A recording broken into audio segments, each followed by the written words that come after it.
Sous la surface de la péninsule du Yucatan au Mexique se cache une merveille géologique aux proportions étonnantes, le système de grottes sous-marines connu sous le nom de Sac Actun. Ces passages labyrinthiques s'étendent sur plus de 370 km explorés, ce qui en fait le plus long système de grottes immergées du monde. Au sein de ce vaste réseau souterrain, des rivières d'eau douce d'une clarté cristalline s'écoulent, demeurées invisibles aux yeux de l'humanité pendant des millénaires. Ce n'est qu'un fragment de l'étonnante réalité. Un mystérieux réseau de rivières souterraines parcourt la planète, un monde caché qui joue un rôle vital et mal compris dans notre écosystème. Imaginez un labyrinthe complexe de veines liquides serpentant silencieusement sous les montagnes, les déserts et les villes, déplaçant d'immenses volumes d'eau douce vitale pour la vie. Ces cours d'eau, invisibles pour la plupart, sont bien plus que de simples dépôts. Ce sont de véritables rivières avec des courants, parfois avec des cascades souterraines, qui façonnent le sous-sol de manière extraordinaire. Leur existence défie notre perception commune des systèmes hydriques, nous rappelant qu'une grande partie de notre planète demeure une énigme à découvrir. La formation de ces rivières souterraines est un processus géologique fascinant qui se déroule au fil des éons, principalement façonné par l'action de l'eau sur différents types de roches. La configuration la plus courante où l'on trouve ces rivières est le terrain karstique. Les roches karstiques sont principalement des calcaires, formés par l'accumulation de restes d'organismes marins pendant des millions d'années. Le calcaire est soluble dans l'eau, surtout lorsque l'eau est chargée de dioxyde de carbone provenant de l'atmosphère ou du sol, formant un acide carbonique faible. À mesure que l'eau de pluie s'infiltre à travers les fissures et les failles de ces roches, cet acide carbonique dissout lentement le calcaire. Avec le temps, ces petites fissures s'étendent, créant des conduits de plus en plus grands, tunnels, chambres et cavernes. L'eau continue sa descente par la force de la gravité, trouvant le chemin le plus facile à travers le réseau de conduits nouvellement formés. À mesure que davantage d'eau s'écoule, l'érosion ne se fait pas seulement par dissolution, mais aussi par abrasion physique, entraînant des sédiments et de petites roches qui polissent et élargissent les passages. C'est ainsi que se forment de vastes réseaux de rivières souterraines alimentés par la pluie, les ruisseaux qui disparaissent dans des dolines ou des cénotes et la lente infiltration du sol. La vitesse du courant de ces rivières peut varier considérablement, du lent goutte à goutte qui forme des stalactites et des stalagmites au courant rapide qui s'écoule avec la force d'une rivière de surface. Un exemple emblématique de cette morphologie karstique est le système déjà mentionné de Sac Actun et son voisin Dos Oros, tous deux situés dans la péninsule du Yucatan au Mexique. Cette région est un paradis karstique avec des milliers de cénotes qui sont des ouvertures naturelles vers les systèmes de grottes et de rivières souterraines. Les anciens Mayas considéraient ces cénotes comme des portails vers l'inframonde et des sources de vie. Aujourd'hui, les explorateurs de grottes sous-marines, connus sous le nom de spéléoplongeurs, continuent de découvrir et de cartographier ces systèmes. En 2018, l'équipe du projet Grand Aquifère Maya a annoncé la connexion entre Sac Actun et Dos Oros, confirmant que ce vaste réseau dépassait les 370 km d'extension. L'exploration dans ces systèmes est une prouesse d'endurance et de technique. Les plongeurs doivent naviguer dans des passages étroits, parfois dans l'obscurité totale, ne dépendant que de leur lumière et de la ligne guide pour s'orienter.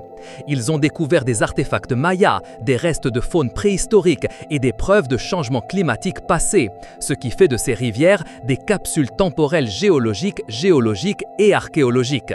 Un autre cas notable est la rivière souterraine de Palawan aux Philippines, officiellement connue sous le nom de Parc national de la rivière souterraine de Puerto Princesa. Cette rivière a une longueur navigable de plus de 8 km et se jette directement dans la mer de Chine méridionale. C'est l'une des nouvelles 7 merveilles de la nature et un site du patrimoine mondial de l'UNESCO. Ce qui le rend unique, c'est son écosystème complet. Une rivière souterraine avec sa propre faune, des poissons aveugles, aux chauves-souris et aux hirondelles qui nichent dans les formations rocheuses des grottes. La rivière se forme par la dissolution de roches calcaires dans la chaîne de montagnes de Saint-Paul.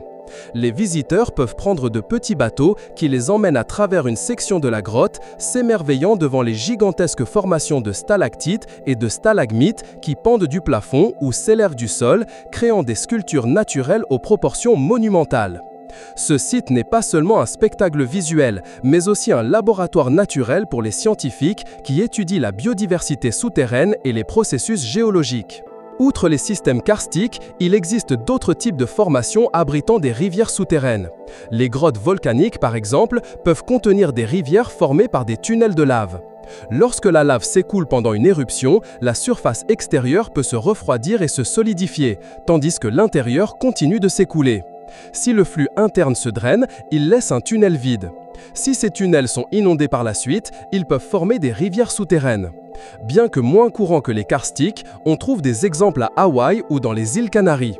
Un autre type sont les rivières sous-glaciaires, qui s'écoulent sous les glaciers ou les talotes glaciaires. La chaleur géothermique ou la pression peuvent faire fondre la glace à la base du glacier, créant des canaux où l'eau s'écoule.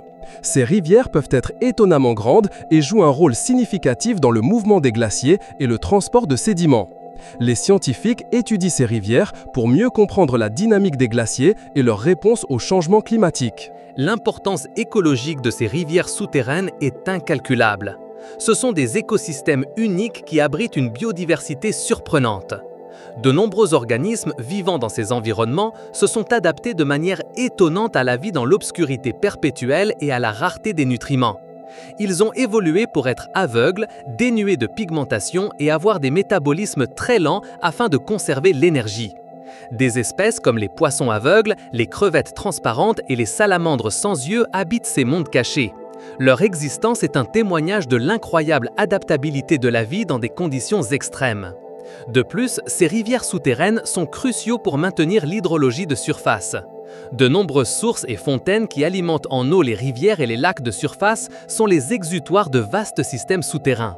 Dans les régions arides ou semi-arides, les eaux souterraines, souvent connectées à ces rivières, sont la seule source d'eau douce soutenant des oasis et des communautés entières. Sans cette infrastructure hydrique cachée, d'innombrables écosystèmes de surface et populations humaines ne pourraient tout simplement pas exister. Pensons à l'approvisionnement en eau potable. Une partie considérable de l'eau que nous consommons dans nos villes provient d'aquifères, qui sont souvent intrinsèquement connectés ou font partie de ces systèmes de rivières souterraines. Dans de nombreuses régions du monde, la dépendance à l'eau souterraine est presque totale. Par exemple, dans de vastes étendues du centre des États-Unis, l'aquifère d'Ogallala, l'une des plus grandes réserves d'eau souterraine au monde, alimente l'agriculture et la consommation humaine. Bien qu'il ne s'agisse pas d'une rivière souterraine linéaire, son vaste réseau d'eau s'écoulant lentement à travers des formations poreuses remplit une fonction similaire, collectant l'eau de surface et la distribuant sous terre. La gestion durable de ces ressources est un défi monumental, car une fois contaminées ou surexploitées, leur récupération peut prendre des siècles ou être irréversible. Les menaces qui pèsent sur ces rivières mystérieuses sont multiples et croissantes. La pollution est peut-être la plus insidieuse. Les polluants de surface, tels que les pesticides et les engrais agricoles, les déchets industriels et les eaux usées non traitées, peuvent s'infiltrer à travers le sol et les roches, atteignant les aquifères et les rivières souterraines. Une fois qu'une rivière souterraine est contaminée, le processus de nettoyage est extrêmement difficile et coûteux, voire impossible, en raison de la complexité des systèmes et de l'inaccessibilité des flux. La surexploitation est une autre menace grave. À mesure que la population mondiale croît et que les demandes en eau augmentent, davantage d'eau est extraite de ces réservoirs souterrains que ce que la nature peut reconstituer. Cela conduit à la baisse des niveaux de la nappe phréatique, à l'affaissement du terrain connu sous le nom de subsidence et à l'intrusion d'eau salée dans les aquifères côtiers, rendant l'eau douce inutilisable. Un exemple tragique de pollution est observé dans certaines régions de Chine où des années d'industrialisation incontrôlée ont entraîné une contamination grave d'une partie significative de leurs eaux souterraines, affectant des millions de personnes et compromettant leur approvisionnement en eau à long terme. En Inde, la surexploitation pour l'agriculture épuise rapidement les aquifères dans de nombreuses régions, un problème exacerbé par le manque de réglementation efficace et la dépendance aux pompes pour l'irrigation. Ces cas démontrent la fragilité de ces systèmes hydriques souterrains et le besoin urgent d'une gestion plus consciente et durable. L'exploration de ces rivières souterraines est l'une des branches les plus difficiles et dangereuses de la spéléologie et de la plongée.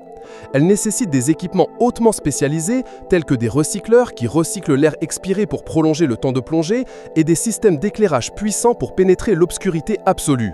Les spéléoplongeurs doivent être experts en navigation et en cartographie car une erreur peut entraîner une désorientation dans des passages labyrinthiques et, dans le pire des cas, la mort.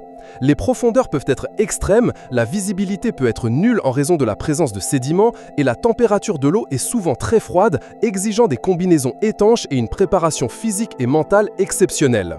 Chaque expédition est un voyage vers l'inconnu, une opportunité de cartographier un nouveau passage, de découvrir une nouvelle espèce ou de trouver des preuves de cultures anciennes. Les scientifiques utilisent des technologies avancées pour étudier ces systèmes. La géophysique, par exemple, emploie des radars de pénétration terrestre et des méthodes sismiques pour cartographier le sous-sol sans avoir besoin d'un accès physique direct. Des traceurs chimiques ou fluorescents sont utilisés pour suivre le flux de l'eau souterraine et comprendre les connexions entre différents points. Les capteurs à distance et les sondes automatisées permettent de collecter des données sur la qualité de l'eau, la température et la pression dans des endroits inaccessibles aux humains. Ces outils sont vitaux pour comprendre la dynamique de ces systèmes et prédire comment ils réagiront aux changements environnementaux et à l'activité humaine. En regardant vers l'avenir, la recherche sur les rivières souterraines est plus cruciale que jamais. Avec l'augmentation de la population mondiale et la pénurie croissante d'eau douce dans de nombreuses régions, comprendre et protéger ces ressources cachées est fondamental pour notre survie. Les scientifiques estiment qu'un volume d'eau douce significativement plus important se trouve sous terre que dans tous les fleuves et lacs de surface combinés. Cependant, la majeure partie de ce volume reste non cartographiée et non entièrement comprise. Chaque expédition, chaque étude, chaque découverte apporte des pièces à ce gigantesque puzzle. On s'attend à ce que de futures explorations révèlent encore plus de kilomètres de passages et de nouveaux écosystèmes, réécrivant ce que nous savons sur la géographie et la biologie de notre planète. De plus, ces systèmes offrent des indices vitaux sur le changement climatique mondial. Les rivières souterraines peuvent agir comme des indicateurs sensibles des régimes de pluie et de la recharge des aquifères, reflétant comment le climat changeant affecte le cycle hydrologique. Les sédiments et les formations à l'intérieur des grottes conservent également des archives des climats passés, permettant aux scientifiques de reconstituer les conditions environnementales d'il y a des milliers, voire des millions d'années, ce qui aide à projeter de possibles scénarios futurs. La protection de ces environnements souterrains fragiles n'est pas seulement une question de conservation de la biodiversité, mais un investissement direct dans la sécurité de l'eau et dans la compréhension des systèmes complexes de notre planète. La prochaine fois que vous boirez un verre d'eau, pensez au voyage que cette molécule d'eau a pu faire. Peut-être en coulant à travers une rivière souterraine inconnue, dans l'obscurité totale, sur des kilomètres et des kilomètres, avant d'émerger à la surface. Son parcours est un rappel de l'immense, complexe et majoritairement caché réseau de vie qui soutient notre monde. La planète est un lieu de mystère profond et chaque goutte d'eau de ces rivières souterraines nous murmure des histoires de millions d'années d'histoire géologique. Explorateurs, ce vaste réseau de rivières souterraines est un rappel constant de la nécessité de poursuivre la recherche et la conservation. Si ce voyage dans les profondeurs de notre planète a captivé votre imagination, je vous invite à plonger encore plus loin dans la connaissance. Abonnez-vous à la chaîne pour ne pas manquer de futures explorations, mettez un pouce bleu à cette vidéo si vous avez trouvé cette traversée fascinante, laissez un commentaire avec vos réflexions ou questions et partagez ces connaissances avec ceux qui, selon vous, s'émerveilleront également des secrets cachés sous nos pieds.